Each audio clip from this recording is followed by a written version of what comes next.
Puji dan syukur kita panjatkan kepada Allah Subhanahu wa taala atas segala nikmat yang selalu Allah berikan kepada kita semua. Dan juga kita masih bisa bernafas, tersenyum dan juga bahagia. Serta bisa berkumpul di sini untuk merayakan Maulid Nabi Muhammad SAW pada tahun 1440 Hijriah.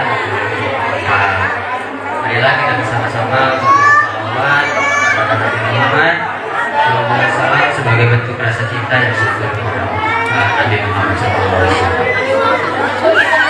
Maksud saya di sini untuk menyampaikan sedikit ceramah tentang keutamaannya mengaji Al-Quran.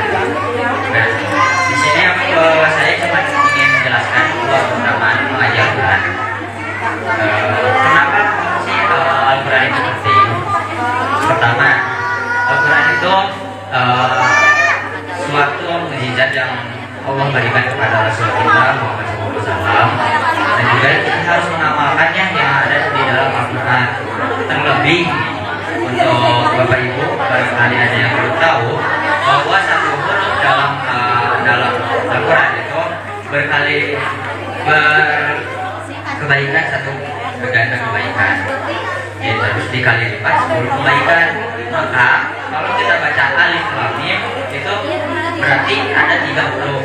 3 huruf itu ada kebaikan satu per hurufnya. Nah, makanya dari itu kita kalau misalnya ngaji udah misalnya alif lam mim doang nih, satu huruf terus dikali 3 berarti 30. Apalagi yang lain gitu kayak Al-Fatihah yang lain-lainnya itu beribu-ribu kebaikan yang kita dapatkan. Karena itu mengaji itu penting ya itu Bapak Ibu. Bukan hanya untuk anak-anak aja, tapi ibu bapak juga penting untuk mengaji. Terus salah satu lagi juga ada obat penyakit dan obat penyakit hati dan juga fisik. Kenapa Al-Quran bisa jadi penyakit obat penyakit hati dan fisik?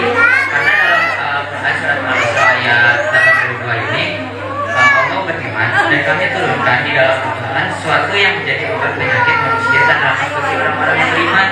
Nah, berarti Al-Quran itu bisa menyembuhkan penyakit hati kita. Contohnya, kita lagi kesal nih, ada dendam sama orang. Kenapa sih nggak pernah bayar utang orang itu teh? Kenapa sih kayak ditagi-tagi malah iya doang tapi nggak dibayar-bayar? Kan kayak kesal kan? Nah dari situ coba kita berpikir lagi dengan jernih bahwa Al-Quran itu bisa menyejukkan hati kita.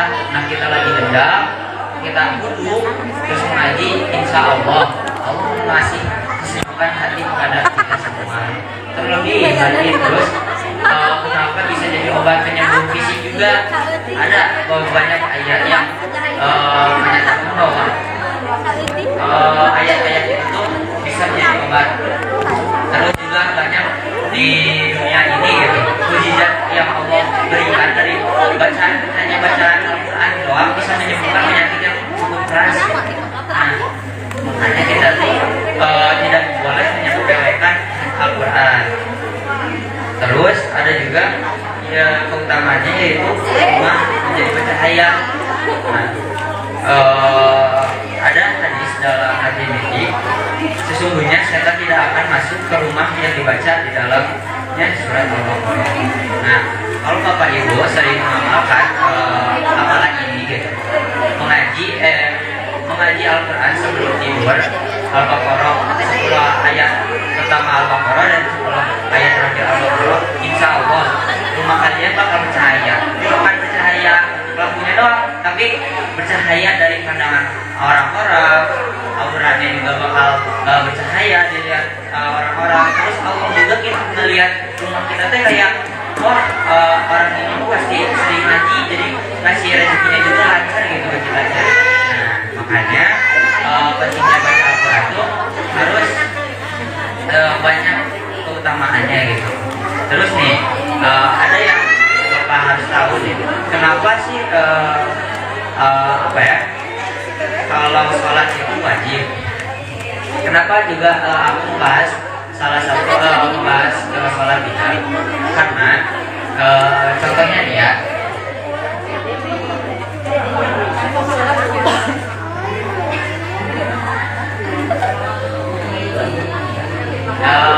bisa dicontohin kalau ini tuh suatu tiang. Terus jari-jari ini tuh yang ada 5 ini tuh rukun Islam. Nah, rukun Islam yang terakhir itu adalah naik haji.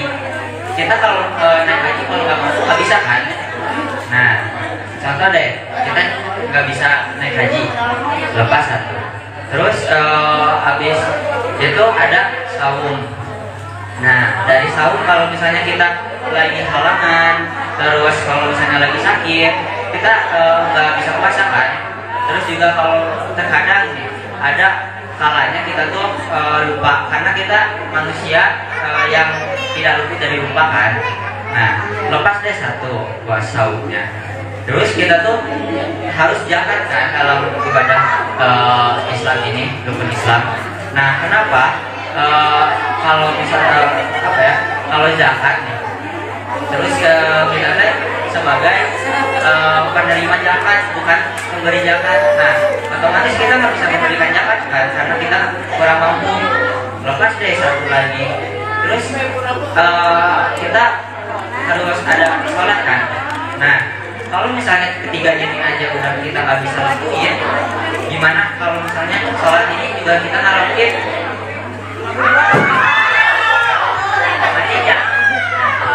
Otomatis yang ini bakal rubuh.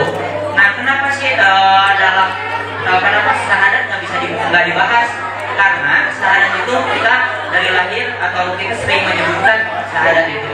Tapi kalau misalnya syahadat kita ucapin tanpa sholat kita tidak lakukan, cuma aja semuanya nggak akan ada yang berguna.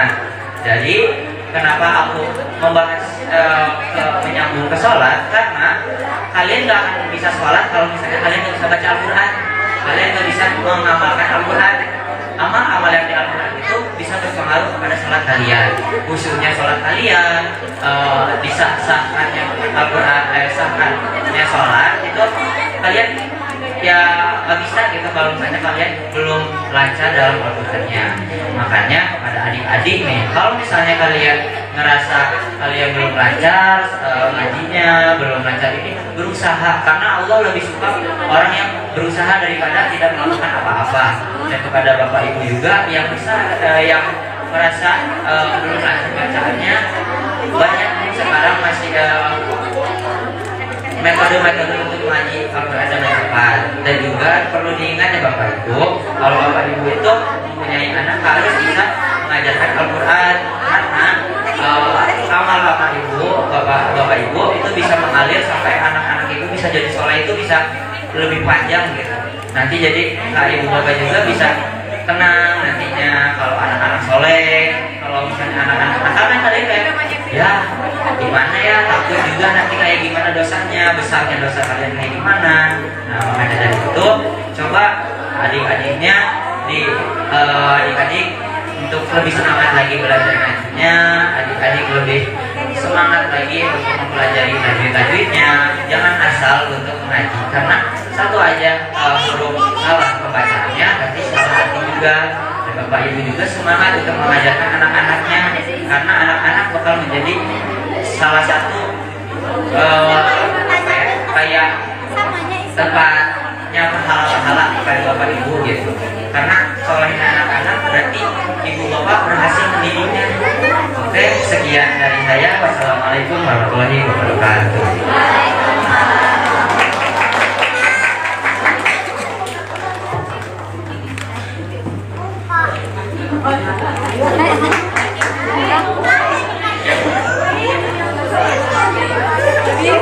Terima kasih kepada Dedes yang telah menyampaikan pidatonya.